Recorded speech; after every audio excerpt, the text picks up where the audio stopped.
السلام عليكم، مرحبا بكم. اليوم وسيط سوس العقارات يقدم لكم أرض في هرقلة 250 متر ورا البلدية، 10 دقائق على رجلين، دقيقة بالكهرباء.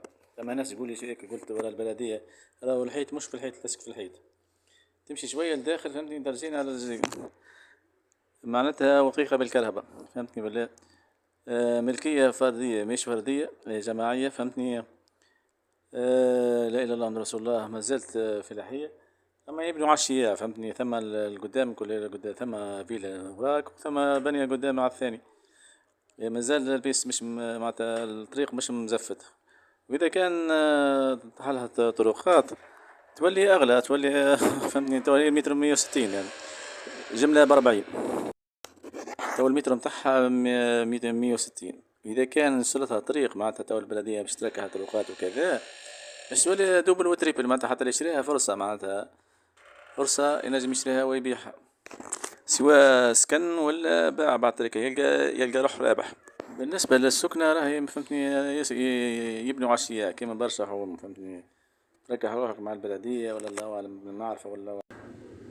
بالنسبة للتصوير هذه راهي معناتها التصوير الواقعية، معناتها يعني 4 ساعة تقريبا ولا أقل على رجليك من الأرض، ولا دقيقتين بالكراب، سهلة برشا.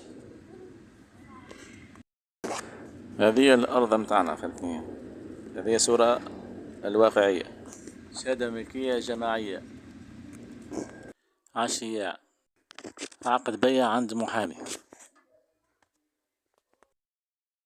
هذه البلان، أنا النقطة البيضاء هذيك هي مكانها.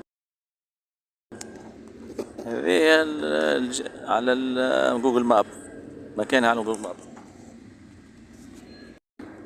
على كل حال، إن شاء الله تعجبكم الأرض هذه، وإذا كان ما عجبتكمش مثلا وعندكم مشروع آخر وكذا، لازم تشوفوا، تطلعوا على الصفحة في الفيسبوك هذه، واشترك بالقناة اليوتيوب،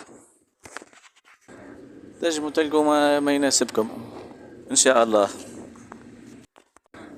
اشتركوا في القنوات التواصل الاجتماعي باش يوصلكم الجديد، وإلى اللقاء في فرص قادمة إن شاء الله، مع تحيات وسيط سوس العقارات.